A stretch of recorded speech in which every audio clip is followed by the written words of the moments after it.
A child who has a healthy self-image is definitely more resilient, confident, and happier. The best part, there's so much we can do as parents to nurture a positive self-image in our children.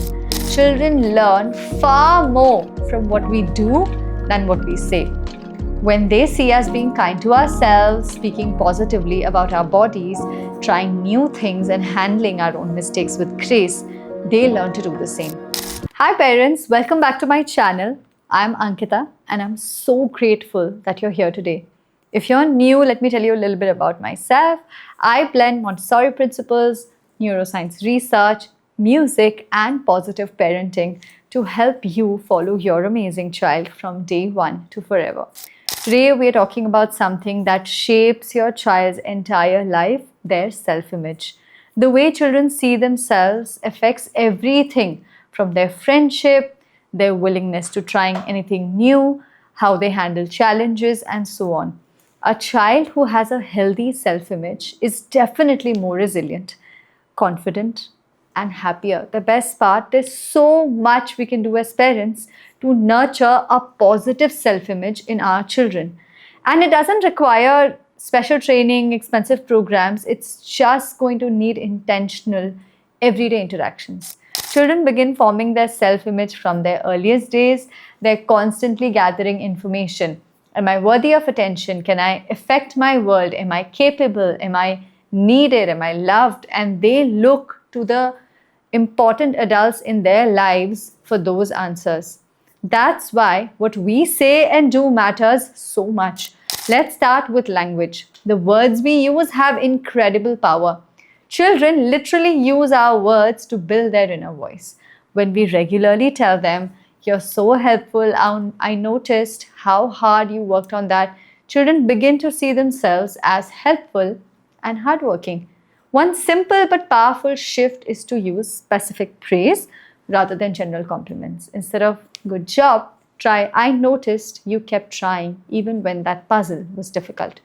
Specific praise helps children recognize their own strengths. It builds a more authentic self-image of themselves. What I love about this approach is that it's not about false praises or making everything perfect. Children need a realistic self-image, not just a positive one. The goal is to help them see genuine strengths while also developing the resilience to work on challenges. Another key aspect of developing a positive self-image is giving children appropriate independence. When we trust children to do things for themselves, whether it's choosing their clothes, pouring water, prepping their snack, or resolving a conflict with a sibling, we send a powerful message to them. We're telling them, "I believe you, you are capable." In our home, we have low shelves, we have child-sized tools available, so our little one can just pick up the tools needed, make a snack independently, clean up on their own. The pride on their face when serving something they made themselves was incredible.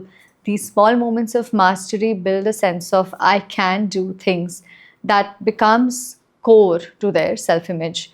Physical environment plays a role too. Having photos of your child engaged in activities they enjoy. You can also display their artwork beautifully, and you can respectfully create spaces that reflect all their interests to reinforce that they matter, their preferences also matter. One family I worked with created a celebration wall. They posted photos of everyday moments. Their child helping a friend, trying something new, act of kindness. This visual reminder of positive moments really helped balance out the redirections and corrections, that are naturally happening as part of parenting. Body image is another crucial component of self-image that starts forming really early.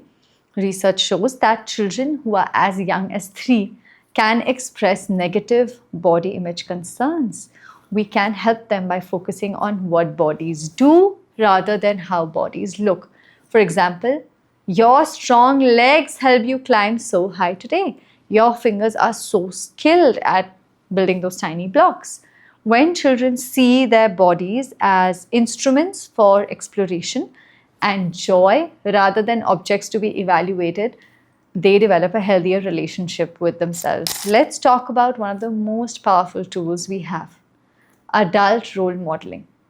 Children learn far more from what we do than what we say. When they see us being kind to ourselves, speaking positively about our bodies, trying new things, and handling our own mistakes with grace, they learn to do the same. Please pay close attention to how you talk about yourself in front of the child. When you say, I look terrible today, or I need to lose weight, your child is absorbing those messages and may apply that same critical lens to see themselves. Instead, model appreciation for what your body can do. My arms are so strong to carry you when you're tired. Show them how you handle setbacks in your own life. This recipe didn't turn out the way I wanted. It doesn't taste that great, but that's okay. I learned something new and I'm going to try it the next time. When children see us navigate disappointments without being really hard on ourselves, they learn that mistakes don't define their self-worth. Let them see you take care of your own needs too. Mama needs a few minutes of quiet time to recharge. And this teaches them that self-care isn't selfish. It's necessary, it's valuable. It gives them permission to honor their own needs as well. And please be authentic about your emotions while demonstrating healthy management. I am feeling frustrated right now, so I'm going to take 5 deep breaths before we continue. This powerful modeling shows children how to handle big feelings without being controlled by them. And perhaps most importantly, let your child see you treating yourself with the same kindness and respect you want them to show to themselves. The inner voice they develop will echo the voice that they hear you use with yourself. Another powerful practice is to help children identify and name their emotions. Children who can recognize their feelings, they definitely develop better self-understanding. You might say, you seem frustrated, that towel keeps on falling. That happens to me too. This validation helps children realize that having difficult emotions doesn't make them bad or wrong. The goal isn't to make children feel happy all the time. That's neither possible nor desirable. Rather, we want them to know that all emotions are acceptable and we can guide them towards expressing them in a healthy way. Social connections also really profoundly impact self-image. Children need to feel they belong, they're valued by others. You can nurture this by highlighting their positive impact. Did you see how much baby sister smiled when you sang to her? How your friend looked so happy when you shared your toys?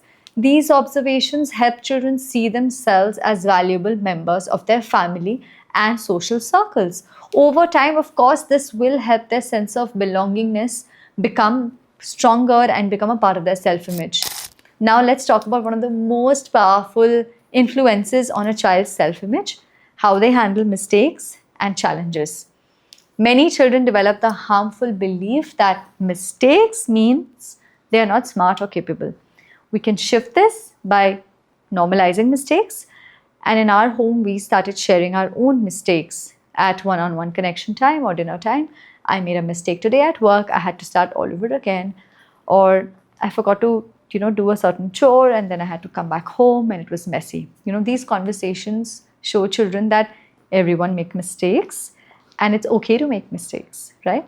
So when your child experiences a setback, resist the urge to immediately fix it or minimize their feelings.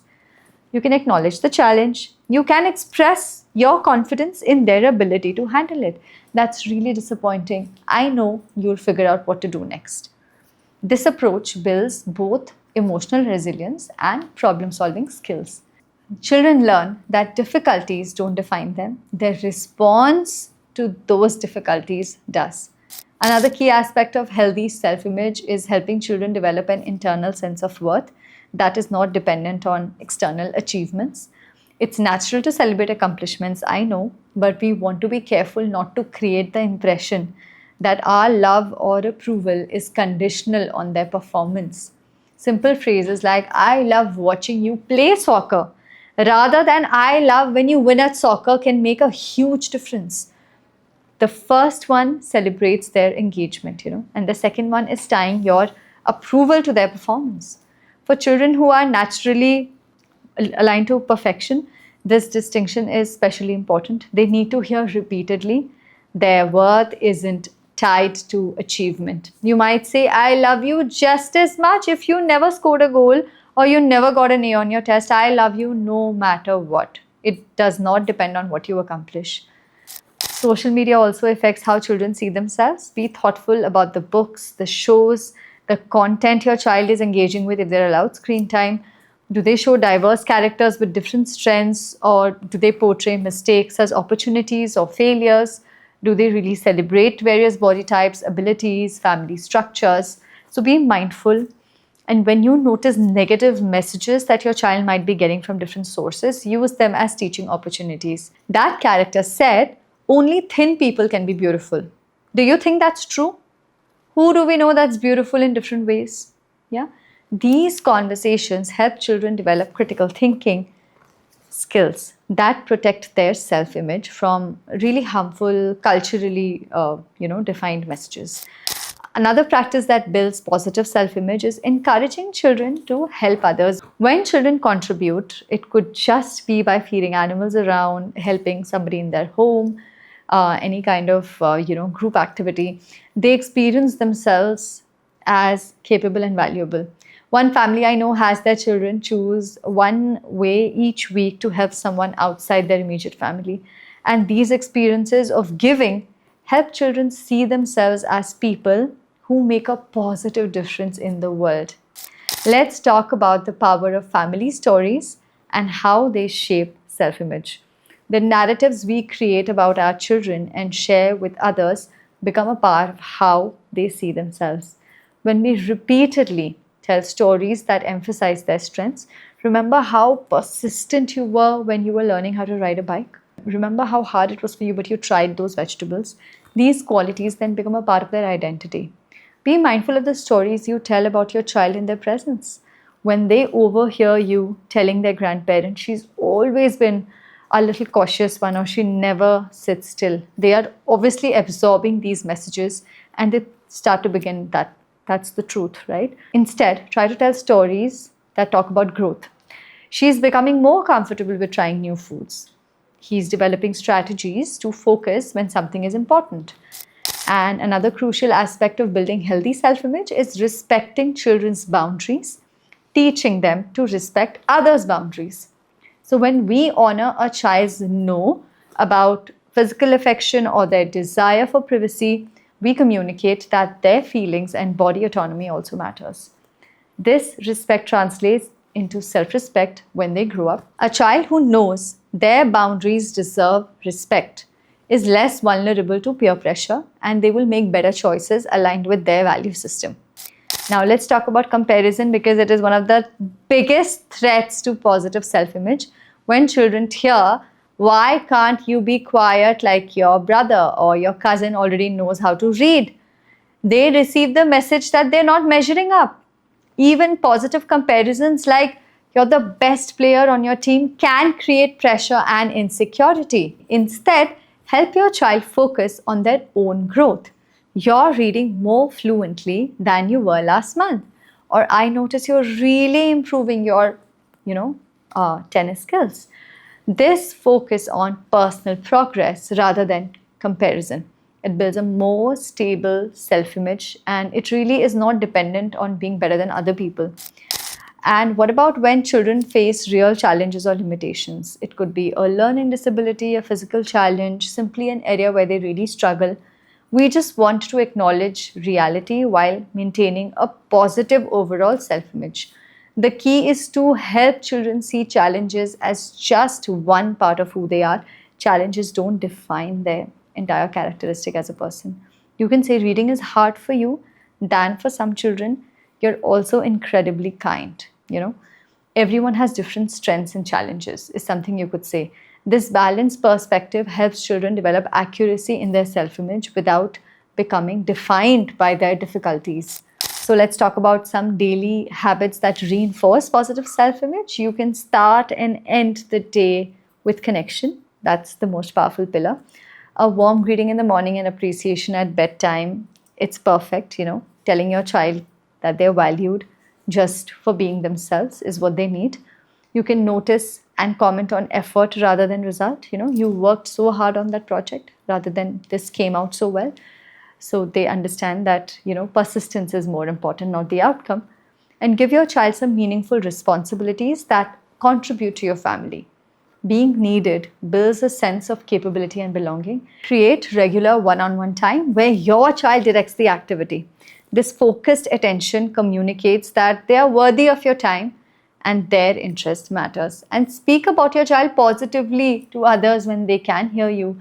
I was so helpful at the grocery store today, just reinforcing their positive qualities and actions over and over again. Help your child recognize and name their own strengths.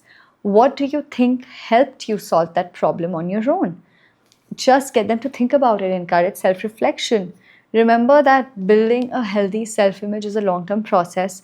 It is not something that can be achieved through few conversations or activities. It has been building since birth. It's basically put together thousands of interactions and reflections and experiences over time, right? So please be gentle with yourself in this process.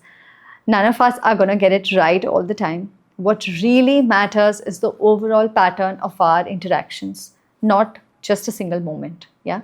So when we make mistakes, and we all do, we can model repairing relationships and trying again. In fact, how we handle our own mistakes really teaches children something powerful about self-image. When we can acknowledge our errors without shame, apologize sincerely, even if it's to our own children, move forward with self-compassion, show resilience, we are really showing our children we accept ourselves fully and what healthy acceptance really looks like. Before we wrap up, I would like to emphasize that cultural context for self-image matters because different cultures have different values also. So please keep that in mind. You can do whatever aligns with your culture, your family values, and be thoughtful to know which messages are really serving your child's development. I would love for you to pick up one of the practices from this video and practice this week with your child to support their positive self-image. Maybe adding specific praise to your interactions or creating a photo display of your child's engage in different activities which they enjoy or something they could be proud of, and kind of notice how all of these interactions really impact your child and your relationship, and how these small shifts can really create significant positive changes in how our children see themselves. If you found this helpful, please give this video a thumbs up. Subscribe to my channel for more content on supporting your child's development from birth, and drop a comment sharing your experiences about building positive self-image and also what are the messages that you're giving out to your child daily. I love hearing from you. And I will see you in the next video. Till then, happy parenting.